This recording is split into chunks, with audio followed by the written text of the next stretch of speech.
Sobat Cili, Assalamualaikum warahmatullahi wabarakatuh.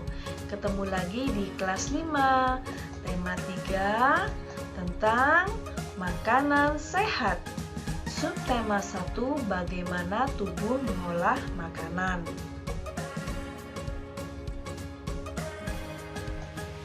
Organ-organ pencernaan hewan dan fungsinya.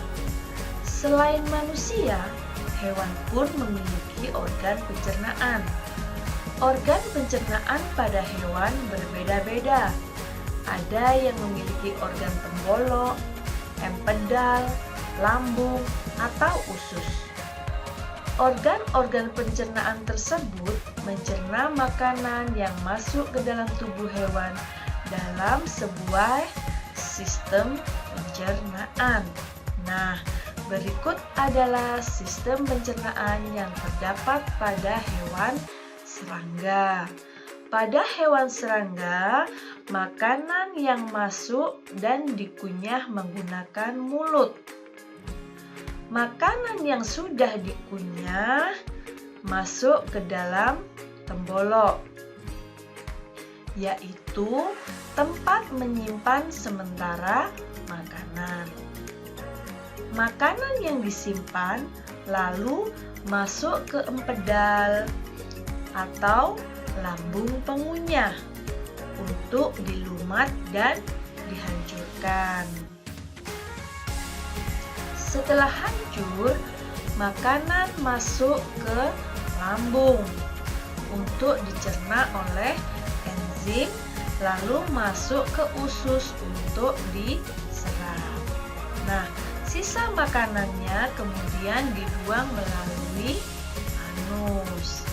Ini adalah organ pencernaan pada hewan serangga yang dapat kita tunjukkan bahwa sistem pencernaan serangga yaitu mulut, pembolok, empedal, lambung, usus, dan anus. Selanjutnya ada hewan apa ini? Ini adalah hewan sapi. Hewan sapi termasuk hewan ruminansia. Apa itu hewan ruminansia? Hewan ruminansia adalah hewan memamah biak.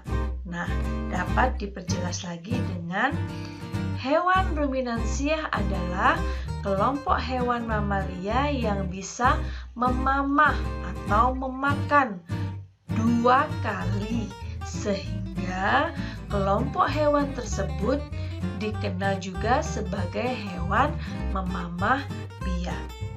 Apa sih maksudnya dengan 2 kali, memamah 2 kali? Bagaimana prosesnya? Makanan dikunyah dengan gigi dan dicampur dengan air liur di mulut.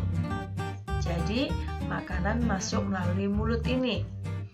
Kemudian, makanan yang sudah dikunyah masuk ke dalam rumen. Sini, ke dalam rumen atau perut besar melalui kerongkongan atau esofagus. Makanan dicerna dengan bantuan bakteri, lalu disimpan sementara di dalam rumen. Jadi, makanan tersebut disimpan di dalam rumen. Saat hewan ini beristirahat, makanan yang ada di dalam rumen ini akan kembali ke mulut untuk dikunyah kembali. Nah, setelah makanan dikunyah lagi, masuk ke dalam retikulum atau perut jala untuk mengalami proses fermentasi atau penguraian. Siapa yang mengurai? Bakteri dan proses penyaringan benda-benda asing. Makanan kemudian masuk ke dalam omasum atau perut kitab untuk dicerna dan dihaluskan dengan bantuan enzim pencernaan. Setelah itu, makanan masuk ke dalam abomasum.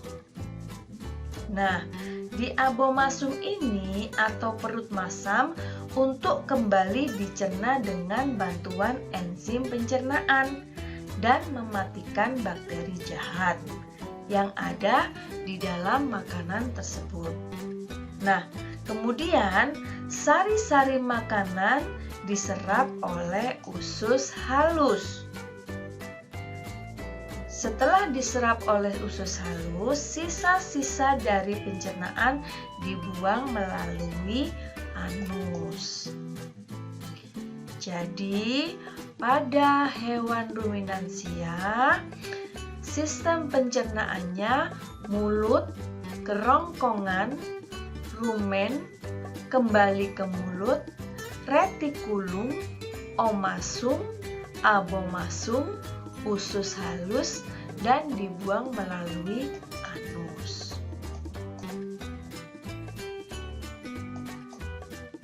Nah, ini adalah hewan ikan.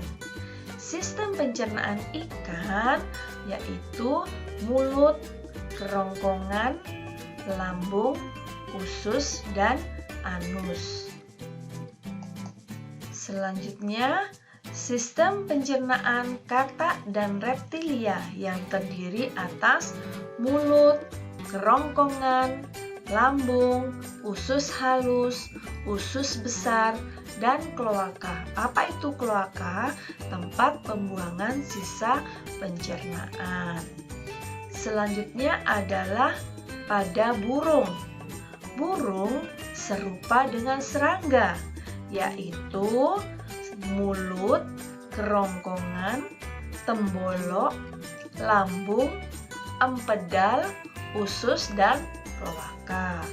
Selanjutnya yaitu sistem pencernaan pada hewan mamalia yang terdiri atas mulut, kerongkongan, lambung, usus halus, usus besar, dan anus.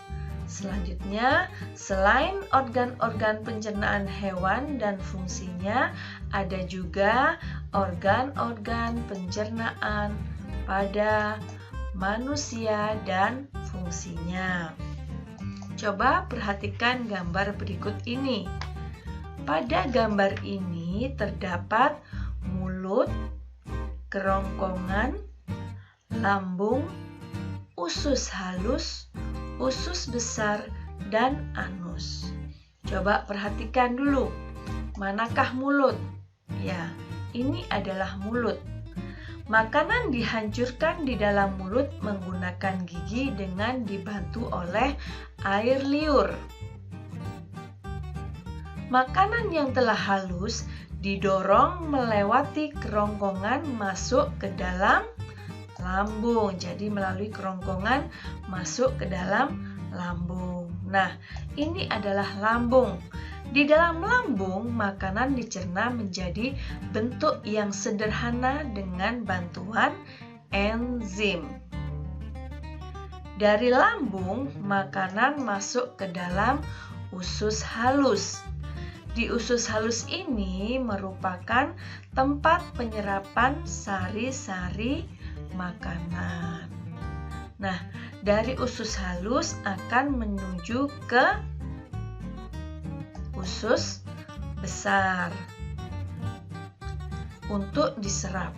Artinya dibuang zat-zat sisanya. Jadi setelah diserap di usus halus, kemudian sari-sarinya atau sisa-sisanya, sisa-sisa zatnya tadi dibuang melalui anus. Nah, selanjutnya proses pencernaan pada manusia, yaitu kita ulang kembali. Ayo ingat kembali urutan proses pencernaan makanan di dalam organ-organ pencernaan manusia di samping ini. Yang pertama ada mulut, kemudian menuju kerongkongan, menuju ke lambung, usus halus, usus besar, dan anus. semua organ tersebut memiliki fungsi yang penting bagi tubuh kita. Apabila salah satu organ pencernaan tersebut mengalami kelainan atau penyakit, maka sistem pencernaan tubuh kita akan terganggu. Jadi, kita harus memproses makanan itu dengan sebaiknya, sesuai dengan alurnya. Jadi, tidak perlu makan dengan tergesa-gesa. Kita harus mengunyah dengan baik. Jika kita memproses makanan dengan baik, maka akan masuk ke dalam tubuh kita dengan baik pula, sehingga makanan sehat tadi yang kita makan akan menjadikan tubuh kita menjadi kuat. Sehingga jika tubuh kita menjadi kuat, kita dapat melaksanakan atau melakukan interaksi dengan orang lain maupun dengan lingkungan. Nah, interaksi manusia dengan lingkungan sekitar. Apa sih interaksi itu? Interaksi sosial adalah hubungan sosial yang terjadi antara satu individu dengan individu lain, individu dengan kelompok, dan kelompok dengan kelompok. Contohnya ketika kita di dalam kelas. Bu guru bertanya kepada salah satu temanmu, maka hubungan sosial yang terjadi adalah satu individu dengan individu yang lain. Jika individu dengan kelompok, ibu guru menyampaikan materi kepada semua siswa yang ada di dalam kelas. Itu merupakan individu dengan kelompok. Nah, contoh berikutnya antara kelompok dengan kelompok. Misalnya kelas 5A dengan kelas 5B sedang melakukan percakapan atau sedang melakukan interaksi. Nah, itu adalah contoh dari kelompok dengan kelompok. Selanjutnya, coba perhatikan gambar ini. Ini adalah gambar nelayan. Nelayan melakukan interaksi dengan lingkungan ketika nelayan itu sedang melaut. Ya. Selanjutnya, suatu interaksi sosial harus terjadi apabila ada hubungan timbal balik dan saling mempengaruhi. Interaksi yang terjadi antara manusia dan lingkungan di sekitarnya disebut dengan lingkungan hidup.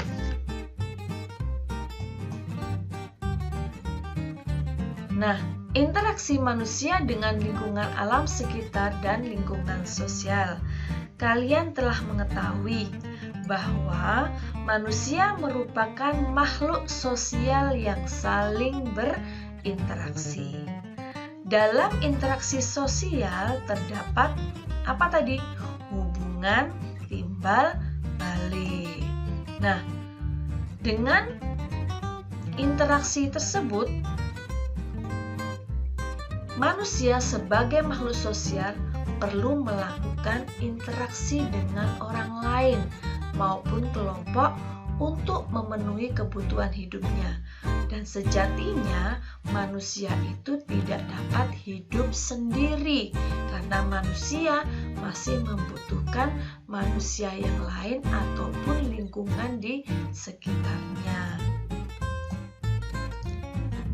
Nih, setiap individu atau kelompok yang berinteraksi memiliki peran masing-masing. Nah, setiap hari kamu juga akan berinteraksi dengan individu yang beragam. Kamu berinteraksi dengan keluarga, dengan teman-teman, atau jika kita melaksanakan pembelajaran di sekolah, juga dapat berinteraksi antara siswa dan guru secara langsung. Oleh karena itu, diperlukan persatuan melalui kerjasama pihak-pihak yang melakukan interaksi. Nah, Selain interaksi secara langsung, kita juga bisa melakukan interaksi secara tidak langsung. Misalnya kita melakukan interaksi dengan orang lain, tapi kita menggunakan media yang bisa kita gunakan misalnya dengan menggunakan media iklan. Nah, sebelumnya perlu kalian ketahui, apa sih iklan itu?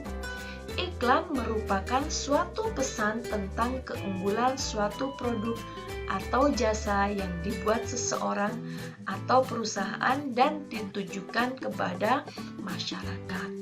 Jadi, ini merupakan contoh bagian dari interaksi yang tidak langsung, tapi tujuannya adalah sama, untuk berkomunikasi.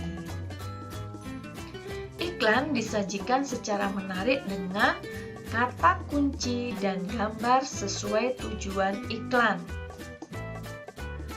Tujuan iklan di samping agar masyarakat mau mengonsumsi buah dan sayuran demi kesehatan pencernaan. Coba perhatikan iklannya dulu. Judulnya adalah iklan layanan masyarakat. Di situ ada poin yang terkecil, mari jagalah kesehatan pencernaanmu dengan mengonsumsi buah dan sayur. Itu merupakan tujuannya. Tujuan dari iklan tersebut adalah mengajak masyarakat untuk mengonsumsi buah dan sayur demi kesehatan pencernaan. Nah, ini merupakan contoh iklan layanan masyarakat. Bagaimana cara kita akan membuat iklan? Nah, ketika membuat iklan, kita harus tahu dulu ciri-ciri bahasa pada iklan. Bahasa yang digunakan pada iklan bersifat persuasif atau mengajak. Jadi bahasanya itu harus menarik. Tujuannya agar masyarakat atau konsumen tertarik dengan pesan yang disampaikan iklan tersebut. Ciri-ciri kalimat persuasif adalah sebagai berikut. Yang pertama, bersifat mengajak. Yang kedua, biasanya menggunakan kata-kata ajakan. Ayo, marilah, dan lain sebagainya. Kemudian ditulis secara menarik. Jadi hurufnya, warnanya itu bisa diterima oleh pembaca. Kemudian dapat diberi rima agar orang-orang yang membaca atau mendengar akan selalu mengingatnya. Selain ciri-ciri bahasa pada iklan, ada unsur-unsur dalam iklan. Yang pertama, headline, judul iklan. Jadi iklan itu harus ada judulnya. Selanjutnya, subjudul. Subjudul itu lebih kecil dari judul. Tujuannya sebagai gambaran garis besar produk. Yang berikutnya, isi iklan. Dicetak dengan huruf lebih kecil dari headline dan subjudul. Visual yang menarik bisa menggunakan foto atau gambar yang berwarna. Kemudian diberi nama dan alamat yang dapat dihubungi agar iklan tadi langsung tertuju kepada sang pembuat iklan. Bagi orang yang tertarik bisa tertuju langsung pada sang pembuat iklan atau perusahaan yang membuat iklan tersebut. Nah, selanjutnya adalah tugas mandiri. Ya, kalian mengerjakannya secara mandiri. Perlu diingat, secara mandiri. Tugasnya adalah yang pertama, gambarlah kembali sistem pencernaan di kertas karton. Kemudian, absen 1 sampai 10 membuat gambar sistem pencernaan hewan serangga.